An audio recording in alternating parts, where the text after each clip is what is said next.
Yo, yo, yo, what is up? It is, as always, Corey, El Jaganeto, Marco, and we're back with the second last episode of the Dodcast for Season 4, as in Episode 11. We are getting close to that time, everybody. The season is almost done. Shit's already being worked on for next season. Maps are getting redone. Maps are getting touched up. Teams I'm sure are getting formed. Everybody's ready to go. And now we've just got the silver finals left to play. And it's going to be a doozy. So we will very quickly recap the semifinals. And then do a little prediction for the finals. I mean, what are you going to do? There's only 2 matches to go over and 1 match to predict. I'm not going to force this to be an hour long, so it'll probably be a short episode like it usually is this time of the season. But yeah, let's just jump right into it. So, to start things off, we will go with the 3H versus Romario game. So as you can see, just right off the bat, 3H did take it 2-0. I know there was a lot of like scheduling stuff and server stuff, and the whole process of the match behind the scenes was not the smoothest thing this time. I know obviously you'll be able to see that Romario was missing Vanaki, which is very unfortunate. I mean, he is one of their 2 best players, obviously. Just such a god, and certainly would make a difference to have Vanaki. In the end, they did not. You can see what the lineups were here overall. For 3H, they had Piff and Matt heavying, Austin sniping, Johnny, CK, and Defrag on the rifles. For Romario, they had Man sniping. They had Rafinha and LZL on the main rifles. Matt was heavying. I believe Burn was predominantly just third rifling, essentially. And then, like, Zaps was able to kind of take the stoss if he wanted to, have the bar, stuff like that. So, still obviously a very good lineup for Romario, but no Vanaki. That is painful. That's the equivalent of like a Thunder losing out on, one of Jules or Dorito kind of a thing. Like, it's not quite the same. Obviously, 3H still, they are the best team on paper in silver. They are a team that could very easily have been in gold, and I don't think there would have been too many complaints from anybody. They were, as has been said over and over again, the favorites from the jump here. They didn't quite end up like going wire to wire with the top seed. They did lose a couple games. They are most certainly not unbeatable, but with their best 6, it's very close to it.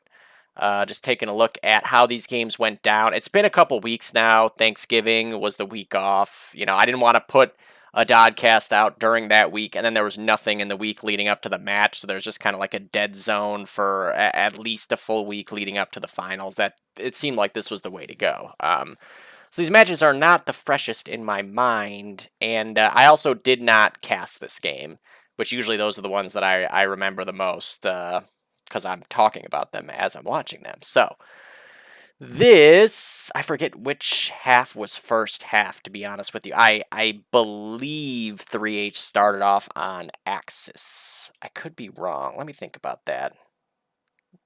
No, I think they actually started off on Allies. Yeah, because I think that they had a big lead right off the bat.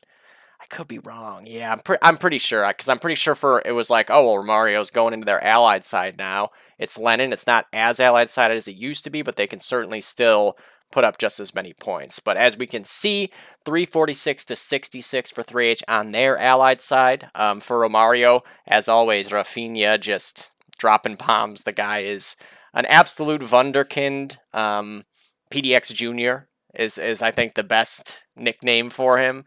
You can come up with a million ones for him. He's just so good. If this were like CS, he would be like that Monacy kind of player that everybody is like waiting to come up to gold and try to snatch him up and give him a big contract to come be the next superstar. That's the kind of player that Rafinha is. He had 32. LZL had a great game as well. I mean, he has been so rock solid on the rifle as well forever. I feel like he sort of flies under the radar a lot of the time with how good he is because of Rafinha and Van Aken. And then, like, you got Byrne doing really crazy things when he plays too, which is all, kind of overshadows, I think, how good the other players are on the team. Zaps had 23, Mand had 20.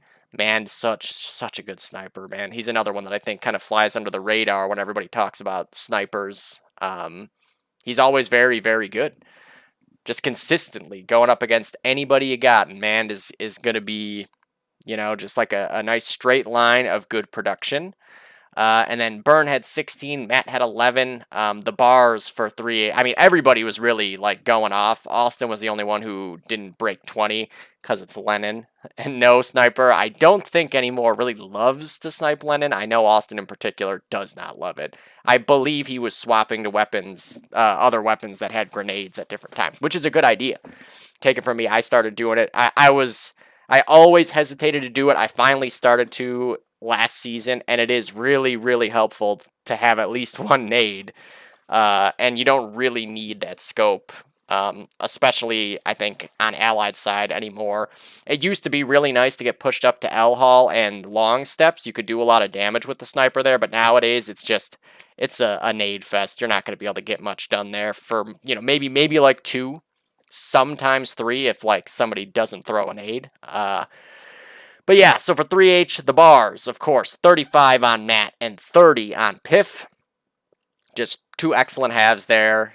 Classic bar on Lennon halves. They did not let the team down when it comes to just blowing through apartments with the bar, getting up to Blue Room, establishing control of Blue Room at very least, if not getting out to the first flag and dropping a bunch of kills there. Matt had numerous movie clips on that Allied side, where he's just getting, like, 2 bar kills, and then a sniper kill, and then a pistol kill, and then another pistol kill, shit like that.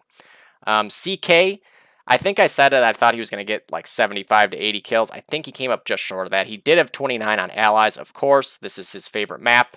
Little Lennon would be proud of the effort here. Defrag with 27, going long, a very nice half as a long rifle. Johnny with 25, and as I said, Austin with 16.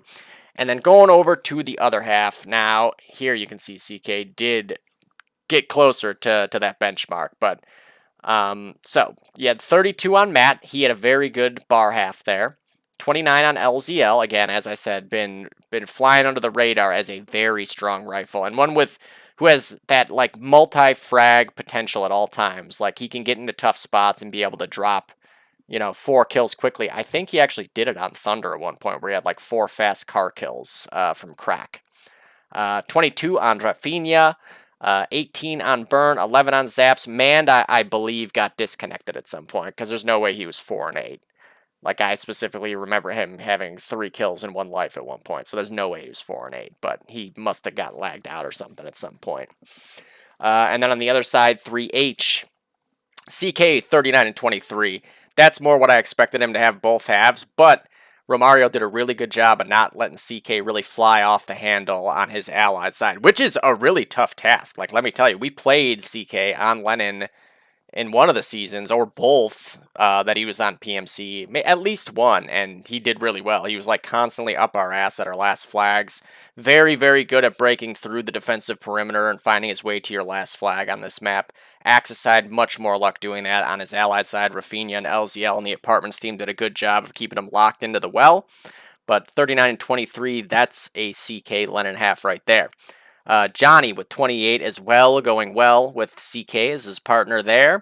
28 on Piff, just a great heavy game for him all overall on Lennon. Matt also with 24, they both went positive on their Axis side. They both ended up with 60, I think Matt had 59 and Piff had 58, so basically 60 kills. Like, can't ask for more than that. I mean, obviously, heavies will get more than that at times, but both your heavies ending up right around 60 kills on Lennon, you will win. Most of the time. It would be very weird to not win in that situation. So good work to them.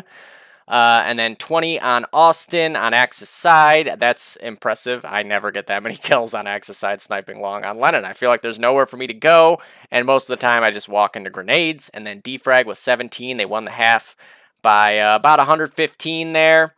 And they won the map overall 608 to 213. So that was their map pick for obvious reasons. All very adept on Lennon. I think Austin would say he's not and he hates it, but he is still a good Lennon sniper. Now, they moved on to Romario's pick here, which was Thunder 2, P4, or whatever it is. As you can see there, though, 3H does steal the map to secure the sweep and their spot in the grand final of silver. 127 to 62 it was. So, again, I didn't cast this game, so it's not as, deeply ingrained into me as some of these games usually are when I get to cast them. But if I recall correctly, so 3H won by 7 on their allied side, which is good work by Romario. Then it got into Axis side, and Romario just had a tough time breaking through into the mid-cap. Austin did an amazing job. He was the MVP of this map for sure for 3H. But getting into the individual scores, so 7-point win there on their allied side. I would feel very good heading into my allied side of Thunder after only losing by 7. I'd feel like, you just got to be the one to get mid first, and you need to get people up into the houses. I know they did at least a few times. Like Burn at one point was ninja'd and crack forever. He was ready to ninja break mid, and then they didn't get on it fully. I think everyone else got kills to prevent them from getting on it. And then another spawn wave later, he did end up being there for the break, but 3H had 4 people on it. So for 3H, 31 on Austin, and this is the common theme of Thunder. Austin sniped the fuck out of this map. 27 on Piff, going 27 and 18 with the bar on Thunder. Very, very nice. Corey with 24. Johnny with 22, Defrag with 20, 15 on Matt, and overall, they win the frag battle by 19. For Mario, as I said earlier, I'm pretty sure LZL had quite a few really nice, 3 to 5 kill streaks on Axis side. 31 kills for him there. Rafinha with 25, 23 on Man, doing as much as he could to try to counter snipe Austin, was having to deal with a lot of pressure coming from all angles. Then you had, 17 on Matt, 13 on Zaps, 11 on Burn. Burn was very much the anchor position who was meant to, when they get on mid, he goes and he posts up and makes sure that they do not lose mid, which is a good call. And this half played out very well for them. Again, only down by 7 after their Axis side. However, going to their allied side, as you can see, 3H, they applied the pressure and they never let it go. They ended up winning the frag battle here by 51, which is crazy. Man to 7 and 6, so I think he must have lagged out again. So that frag differential is not legit, obviously. But yeah, so for 3H, 40 on Austin, 40 and 15, clear-cut MVP of Thunder. And them stealing Thunder on the back of a 71 kill performance on their sniper, just locking mid down. I think it's pretty safe to give him the overall MVP for that series. They stole Romario's map away. Romario's very good at Thunder. They understand the fundamentals of that map very well and are good at applying them. And they just couldn't get started. Austin was everywhere, getting 2 to 7 kills at a time, just up their butts.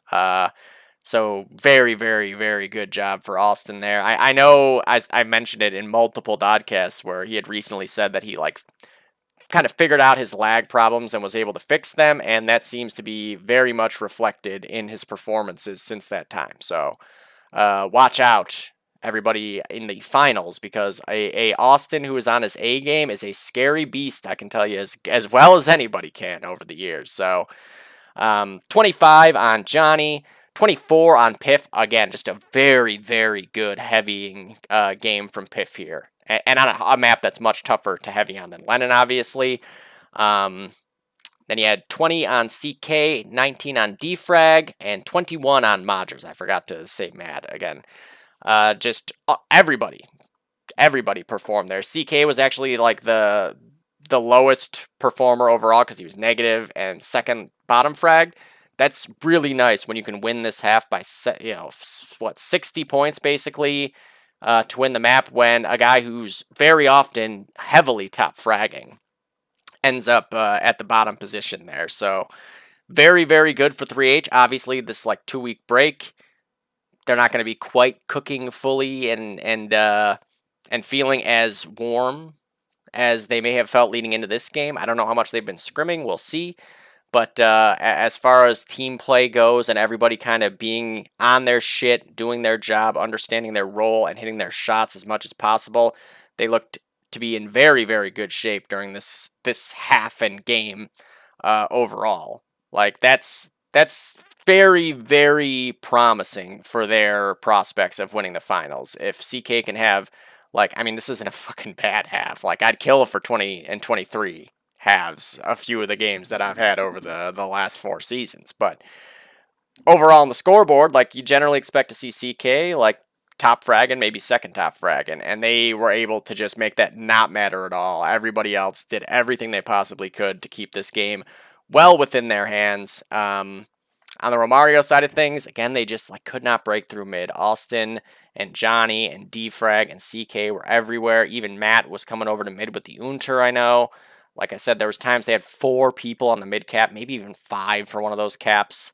But for Romario, Zaps with 24, Rafinha with 21, LZL with 17, Matt 16, Burn 13, and then Mandis on 7, but that's definitely not his real score. He was having a good half. Like, Austin was having a crazy half, and Man was still doing his job, at whatever humanly possible to try to get Austin out of that loft and Susie and Midhouse. But, once you got 2 cars pushed up, one's in Lower Church, one's in Susie, somebody's in Midhouse, and then the sniper's in loft, it's very tough to deal with. You even out of any team that you can think of out there, that's going to be tough for them to deal with. Romario kept it within their reach as long as humanly possible, but 3H was just too strong when all was said and done. It's very unfortunate when you get to this part of the season because every team that goes out is a team that you feel like could have won the season. Everyone knows the soft spot I've got for Romario. I'm talking about it all the time. They're one of my favorite teams to cast and watch in general. And I have no doubt they'll be back next season and be even stronger. They are one of the most committed teams to putting the time and the effort in.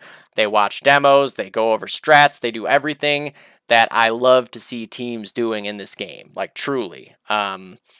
It's something that I think is very much underestimated how it doesn't have to be watching other teams' demos, even watching your own demos, looking for where things might have slipped up, stuff like that.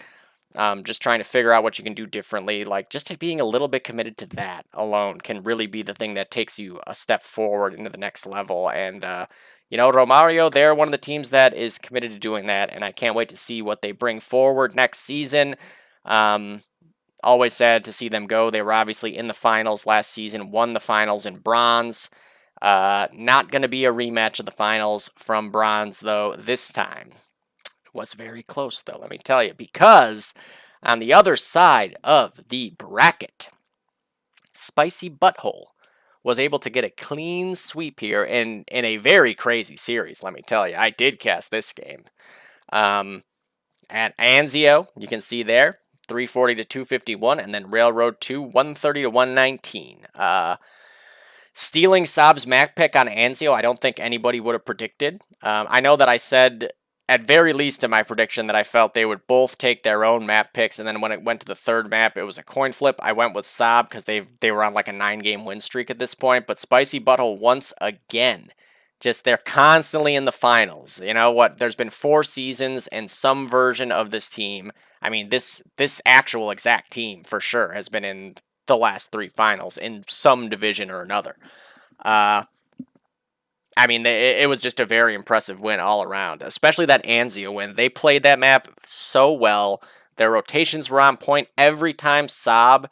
I mean, you could just see it, where they felt like they had gotten the necessary kills to warrant them getting on one of the double caps. Every time, there was somebody else there for Spicy. There was always a Johnny on the spot, ready to break that shit, whether it was a ninja break, or just with a nade, or just peeking it. They really looked very well organized as a team, and obviously that's what makes or breaks teams when it gets to this point in the playoffs, is that team play. You don't just need 6 people to run around and drop 40. That's literally never going to happen. You need what Spicy has going for them right now, and they have really hit a peak at the best possible time after seeing the way they looked on Anzio. I know that talking to people and reading what people said about the potential bans, like, I don't think anybody would have expected Spicy to want to play Anzio. Like, they've shown how great they are at railroads. Obviously, with their rifles and their sniper, a map like Thunder is going to be very good for them, or Armory. Um, and they were able to take Anzio and turn it into very much a strength for this team, and that will bode well for them in the finals because they will be playing it, let me tell you. And 3H needs to be ready for that shit. If they are not fully prepared for what Spicy's bringing to the table on Anzio, they will not win that map because Spicy did not look to have many holes in the way that they set up to play that map. Whether it be on bridge, on plaza, in street, they were always swapping around the map really, really well. Their communication seemed to be very, very good. And they were just everywhere they needed to be when they needed to be there. They weren't over pushing, they weren't under pushing. And yeah, so let's look at the scores here. I forget which half was which. I want to say they started on allies.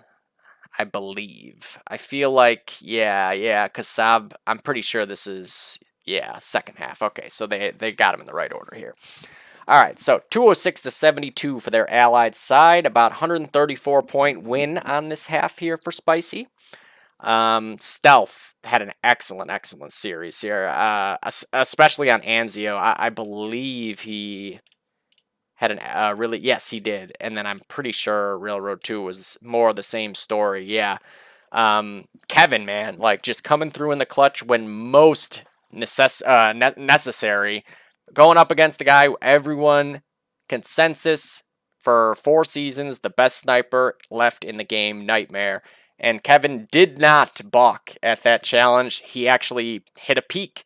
He came out and really kept Nightmare under control. Obviously, you can see Nightmare's going to get his, man. Like, you're not going to stop Nightmare and keep him off the scoreboard, but Kevin was able to keep him from ever really being able to get comfortable, get into a rhythm where he's just kind of like popping off 2-3 kills at a time on whatever route he's on. And that alone for a sniper can be so detrimental to your impact. Like, 40 and 16, it's a great score. The team wasn't able to win the half. Nightmare had a crazy clutch on the Axis first with that sniper rifle. 4 kills. I believe he was the last alive or one of the last 2 for maybe like 1 or 2 of those kills. He still played out of his mind, but Stealth had just a really, really good series. A great Anzio, which is a map that Nightmare is amazing on. And obviously is a very old school player who's played every class on this map probably thousands of times. That is not an easy fucking job. So mad props to Spicy and in particular to Kevin when it comes to that. For the rest of the team, 23 on Matt, 23 on Laura, 21 on Stamp, 14 on Twist and on Dillard. Kills-wise, it was very close, but, I mean, in the end, it was that team play wins out for Spicy there. They did not have too many scenarios where like they got just completely team wiped, or really even that often where their whole route got wiped. Like most of the time there was somebody else there holding on to shit. Both routes, Stealth was always seeming to pop up when they needed him to be there. Their nades were great. They were not misfiring on grenades. They were throwing the break nades properly at all times. Twist and Stamp did an amazing job in Street, which is a tough ask, in particular on the Allied side of this map, because Nightmare will be in Beat Locker all the time, and he will be swapping back and forth, and he will not miss. So, again, good work to the heavy team, too, because on this map, Street control, can't say it enough, it is paramount. You cannot let Street get out of your control. You need somebody there. You need someone swapping in when your teammates die there. You got to use the sewers and go up to the church tower and go out to bridge and get in through meat. And you just need to be a nuisance in that street. And Spicy did a really good job of that. And then on the Saab side of things, 40 kills again on Nightmare, and he had some crazy movie clips. There was crazy movie clips on both sides for everybody here. Just this cast was just full of me screaming. Like everybody had a moment or 4. That Nightmare clutch, man. I of course I was watching him, and then I switched off of him and started to talk about how everybody was dead, and then Nightmare gets 4 fucking sniper kills holding that last flag. Just what a god. I would love to see that clip, man. Just a vintage Nightmare half here, though. 40-16, doing everything a sniper needs to do. Literally 1v4ing on the last flag. Spicy just came out looking great. Like, this is a map that Saab is good at. They're all players that individually are good at this map. Scotty and double windows is really tough to deal with, and Spicy seemed to have a good game plan for that. Obviously, stealth on Plaza is a big part of that, not ever letting Scotty get comfortable on that side of the map. Because when he gets into a rhythm, like, he's very much a rhythm player. When he's in his rhythm, you will not kill him. Like, he's just feeling it. He's feeling his strafe. He's feeling his flick. The pre-firing, the grenades, and on Plaza and double windows of this map, he's very good at that. But stealth and stamp and twist and everybody on rotation were able to prevent just that Plaza team in general from ever really getting into their flow. Because Manor is also really good at this map. He had 21 kills as well. 17 on Yanni, 16 on Toki, 15 on Kingyo, 13 on Scotty. All in all, regardless, they lose this half by 134 points. So it's not bad. 60-point caps on this map. So you figure 3 caps allied side, that's not a huge ask. It's doable. And I'm sure they felt like this was very, very doable. And they look good. They looked good in this half. They were doing the things they needed to do. They were playing the right amount of aggressive, too. They weren't over pushing or anything. But Spicy just like, man, so many timely multi-kills and breaks. It was really something to watch. So, again, on the Spicy side, Kevin with the top frag, 30 overall there. Just had a ridiculous game, like 62 and 30-something overall. Clearly the MVP of the map and the match. And then everybody else was so close together. Matt had 25 on the Stas. Laura had 25 on the car. Luke had 24 going double windows with the car, which is another really good double windows car. 21 on Twist, had a lot of kills in Street. He was clearly like the Street designated guy, and Stamped there with 18, doing what is very much the riskier job. It's like, it's kind of a double-edged sword when it comes to having access side Plaza, because either you're the Street guy and it's boring and you don't really get to do a lot, you're just in Street, kind of like last line of defense on a very important crux position of this map, or you're like running doubles and down main ramp and running into snipers and bars. It's such a pain in the ass. I fucking hate having access side of this map. Props to everybody who does it. But yeah, so as you can see, Saab ends up winning this half, but not quite able to get up to that 160-point mark they needed to. Only ended up with like 45-point lead in the end. They just were not. There was a lot of clutch moments for Spicy too here. Like when it came to they lose their one and Twist and Stamper and Street holding on to Street, or somebody on the one for Spicy able to get that kill that was necessary for the rest of the team to respawn, or like grab a flag. Like, I think there was a time where they were about to get capped on, and they jumped on a double cap. I think it was bridge, and they were able to get it, like, in time to prevent the cap out. Just really, really strong team play from Spicy all around there. On the Saab side of things, Toki with the top frag there, 28. 27 on Nightmare. Again, another strong half for him. You could tell he was really just trying to, like, push up fast and try to get these caps, like, especially when it got down to the last 5 minutes. As a sniper, it's a tough position to be in because you're not in an advantageous position when you're pushing straight forward, all out trying to cap. And Nightmare was still finding the frags there, doing just that. It's tough because you have to go cap out. You also know when you die, that opens up a big hole in the map somewhere. So, like, it's really stressful being the sniper in that situation. Nightmare was able to make the most out of it. Kingyo and Manor both had 23. Scotty with 18. Yanni with 17. They end up coming up just short on Anzio. It was just a spectacular game all around from Spicy. Just a whole full team effort, truly. Just no holes in that map for them, and looking like one of their strongest maps heading into the finals. So they steal Anzio. And then it looked like it was going to be the opposite of what I said, and that Saab was going to steal Railroad 2. They were 100% about to win Railroad 2, and then at the very end of the second half, they were in the lead. They didn't need to do anything. They just needed to basically, like, I don't even know if they needed to hold on to mid or what. I don't even think they needed to keep mid. I think they just needed to not get capped on. And at one point, yeah, that's what it was. They didn't need to hold mid. They just had to not get capped on, and they win. And I don't know if they knew that It's possible they didn't. It's possible. I mean, it's so fucking hard to keep track of this shit when you're playing, especially in a close game. The T3 Thunder Railroad 2 semifinal game, like me and Tox are sitting there like doing math verbally out loud during the game to try to figure out like, do we need to cap? Do we need to hold something? Like, can we afford to lose a flag? It's tough. So it's very possible that they didn't know because at I want to say it was like a minute and a half, 2 minutes left. Saab just went all balls in to try to break mid. And they did not need to. And they ended up all dying, basically, like with nades in their hands, coming through different choke points.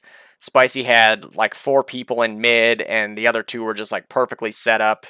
And they just mowed them down. So it went from Saab just needed to not get capped on, and Spicy needed a cap to like, oh my god, they no longer have mid, and like they're on a very long respawn at this point. And Spicy ends up capping out and wins the game that way, I believe. I'm pretty sure. Did they not? Maybe they didn't cap out in the end.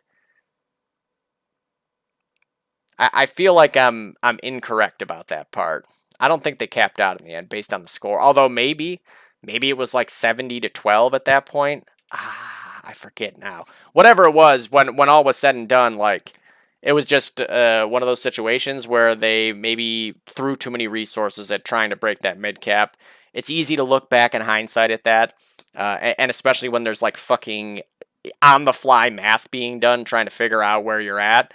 But yeah, like it's just that close to stealing that map pick. But Spicy once again down in those crazy moments that they always seem to end up in these games where it's like they're defending a cap where like they can't afford to give up a cap out and they get like 6 kills in a row, or they need to cap and one of them goes off like Laura on Rail Yard with that 5 kill streak, finally cracking open a cap for them that they needed. Like they always seem to end up in these absolute insane moments and come through and come out the other end of them with the win. So looking at the scores, so on this map, obviously we've seen a bunch of times Die Life gets to Carbar, always does a good job with it. It's an assignment that a lot of people think they want, but when it comes down to it, like you really need to perform if you Carbar. You cannot afford to like go 10-30 on one of those halves. Like you have the 2 best guns in the game, arguably, and Matt has come through with that every single time. So you can see there again, Kevin, 39-20 on Allied side. He was just getting a million kills everywhere, just at will getting kills. 35 on Stamp. This is maybe his best map. He's so good at just everything in apartments and when to push to other places, just his movement around in the apartment areas, going to the Axis or the Allied last flag or the Axis 2 and platforming in that area, sandbag. Just very good at all those positions. 35-17 on the bar there. Luke, 32-30, doing that ticket job. Another position and what that one of their players is just excellent at. And then Twist and Train, 24-19. He had a lot of multi-kills with that Tommy gun and picking up other weapons. He was just everywhere. Laura going along with 15, and as I said earlier, Matt had 28 kills on the bar there going apps. As you can see, frag-wise, plus 36 for Spicy there.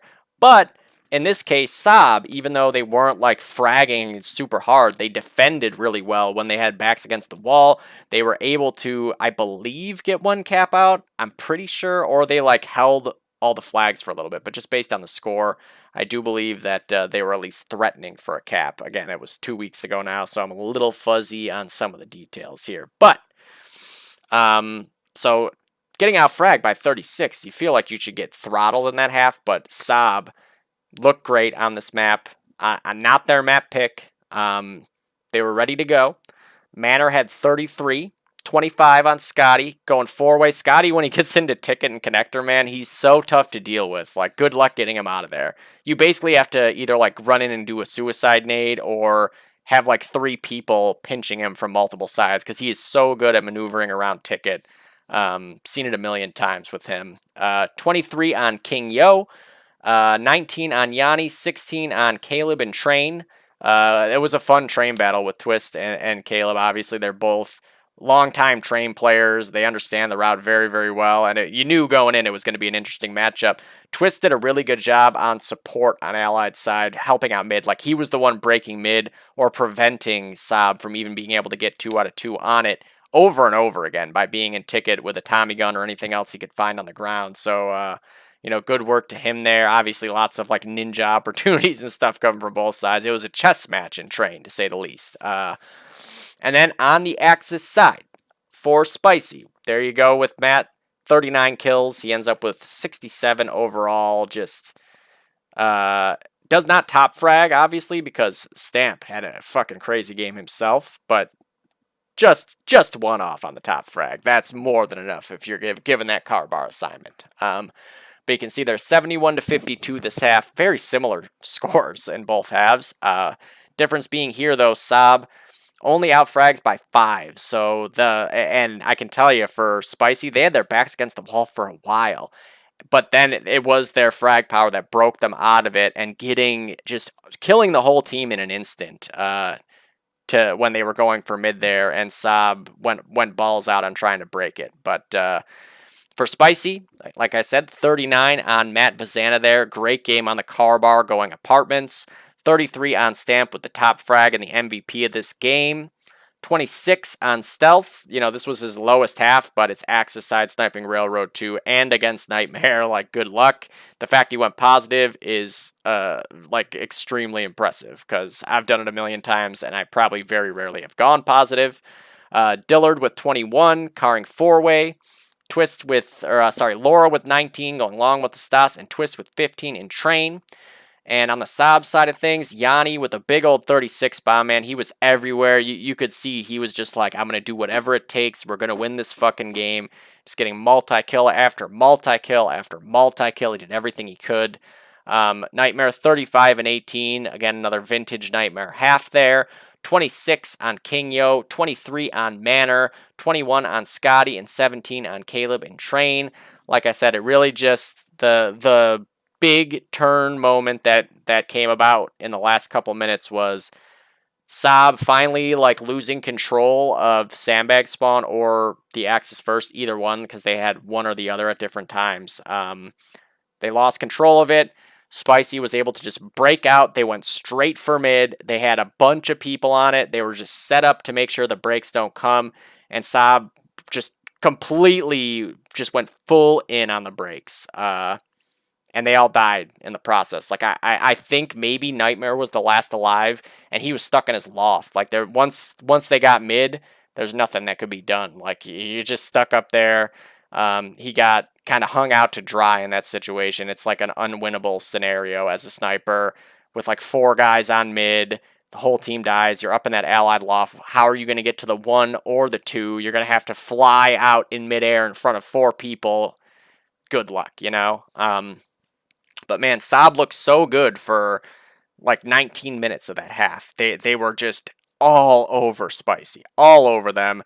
Spicy could not break through it. No matter how many kills people were getting, it was like Saab always had that extra person there, much like Spicy did on Anzio, to prevent Spicy from fully making their way out of that spawn camp and flag hold situation. A lot of times, even when they did break out, they'd run into Nightmare in mid, and where is he? Is he in the loft? Is he in ticket? Is he on white? Is he in apartments?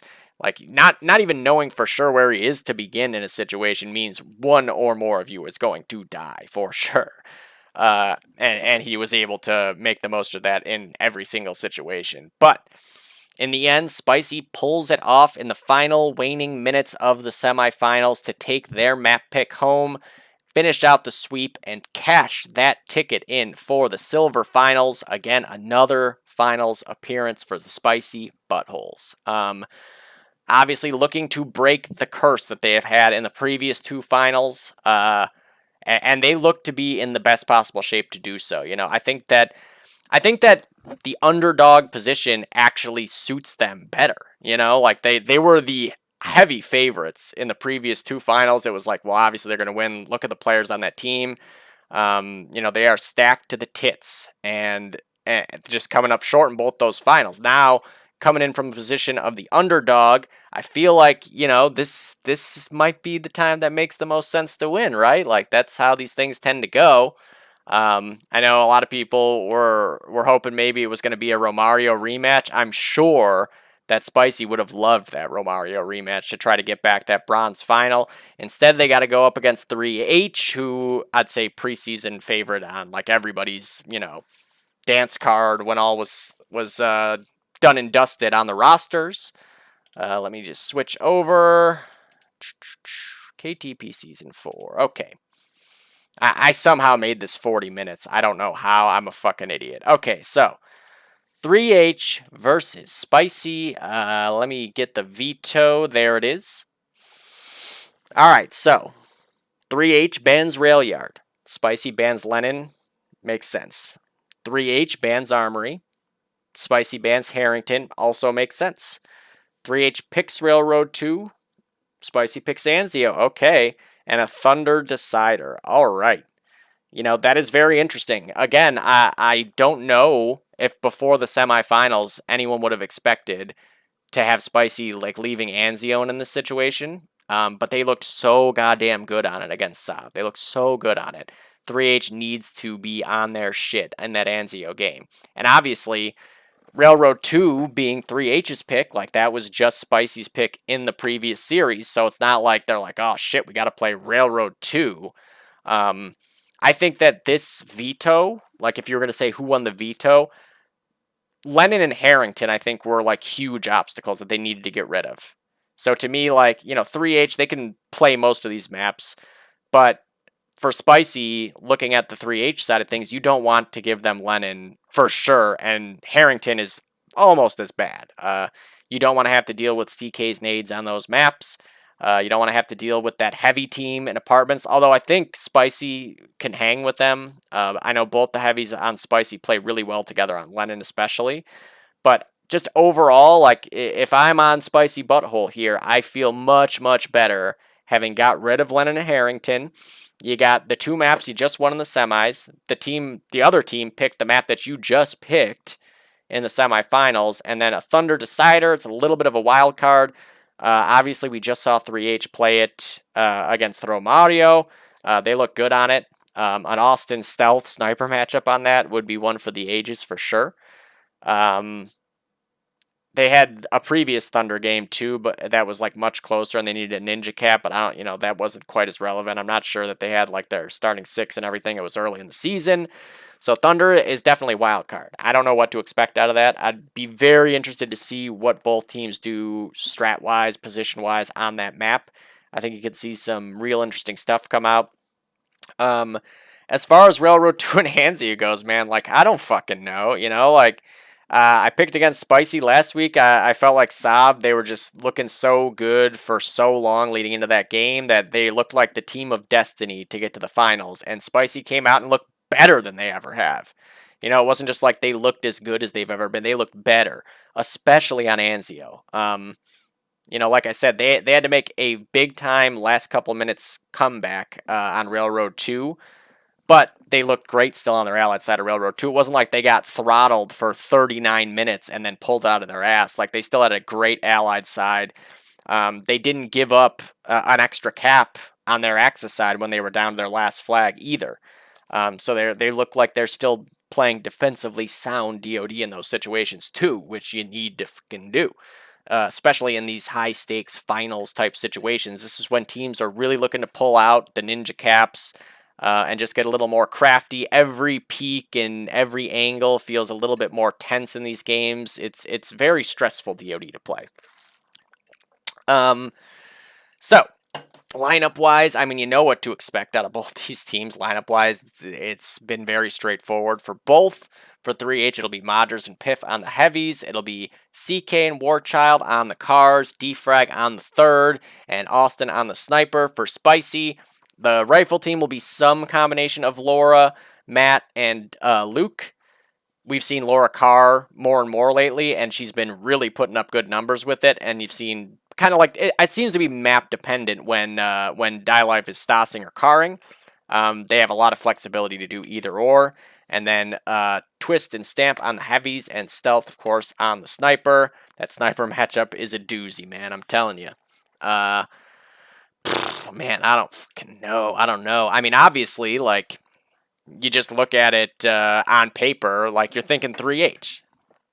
On paper, of course. I mean, they had a game on Anzio where they looked like the best Anzio team, and then Insomniac pulled off one of the single craziest comebacks that I've ever seen in DoD, which I think means, like, just generally speaking in high level competitive DoD, you can say pretty safely that was one of the biggest ones. And then Spicy just looks so good on it. 3H, I don't know how much they've been playing. You know Spicy's been scrimming. They stay active too. They're one of the most active teams in the game.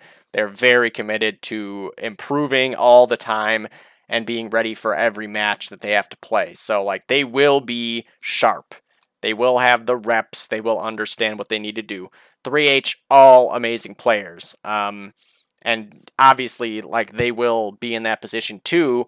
I don't know if they've been scrimming. That might be like one of those kind of variables that could lead to them not being able to win. You got to still favor 3H, of course. But I mean, you could easily see this be a sweep for Spicy, man. Like, I'm not even fucking around right now. Railroad 2, they picked it last week. We've seen them very good on Railroad 2. 3H picks it here, of course, but like, we just saw a bunch of map choices get stolen from teams. It happens all the time. And then Anzio, like, man, that's a scary, scary proposition if 3H were to drop their map pick and have to go into Anzio. With the way that Spicy looked on Anzio against Saab, you know, like, you could see that go downhill very, very quickly. I say it'll go 3 maps because that's more fun for everybody. You got to go with 3H to win it. But I think that all, like, metaphysical, supernatural signs point towards Spicy pulling this thing off, you know? I feel like they have hit their stride, hit a peak at the best possible time. Stealth looks like a fucking world beater right now. Everybody on Spicy is playing as good or better than they've played in 4 seasons. 3H cannot afford to take this team lightly at all. They need to be on their shit for this game. They need to be playing whenever they can. They need to be sharp because Spicy is in a real good position right now to just come flying, steal that Railroad 2 pick. That was just their map pick. Again, reminder. And then take it to Anzio, where they clearly feel very comfortable. I mean, they looked so good on Anzio. It was a very impressive display on Anzio. Coming from somebody who fucking loves Anzio, you know? Like, I haven't lost a lot of Anzio matches in my DoD career, and that was a very impressive game for them on Anzio. You know, you could easily see both teams win their map pick. You could see it go the total fucking opposite way. I really, you know, I'm going with 3H for obvious reasons. Like, you know, everyone, as Laura said in the chat at one point, when I said, like, 3H was my pick as the favorite, it was like, well, no shit. But man, I don't know. It just feels like something's in the air. It feels like this could be the season for Spicy to get the monkey off their back in these finals as the underdog, coming in, you know, not being that team that everybody expected to go win the championship going into it. The team that it looks like on paper they won't win. I think that this is the time that they are most likely to do it. And I think that if they do it, it'll be a sweep. I mean, again, I think Thunder could go either way. Like, you could have Stealth come out and just have a performance like Austin just had on Thunder, and that alone would probably be enough for Spicy to take a Thunder game. You got Matt Vazana, who in the history of DoD has always been one of the best Suzy cars there's ever been. That's a problem right there.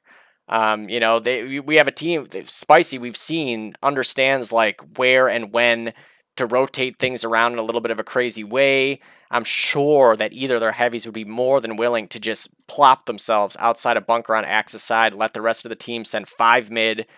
You know, will 3H have an answer for that if that happens? I would hope so. You know, like, but you never know. You just never know with these things. And in the finals, anything can fucking happen. We haven't seen I think, well, let me think. What was the silver finals last season and the season before? Obviously, oh, wait. So, season two was Price is Right and Love Me Not. That was a crazy series, actually. That was a crazy series. What was the finals last season? How am I forgetting? Oh, it was Lads and Goose Patrol. Lads and Goose Patrol, and that one went 3 maps, too. So, like, we haven't seen a sweep in silver since season one in the finals. It's always a crazy best of three going all 3 maps. So I gotta figure it's gonna go to that point. I gotta take 3H, but like if you wanted me to give like a percentage of how certain I am about it, I'd say it's like 57% sure. Cause something just feels up right now. It feels like Spicy just has that fucking dog in them, like they are going to do whatever it takes to win here. They're just, God, after losing back to back finals, like, this is the time. Third time's the charm, they say, right?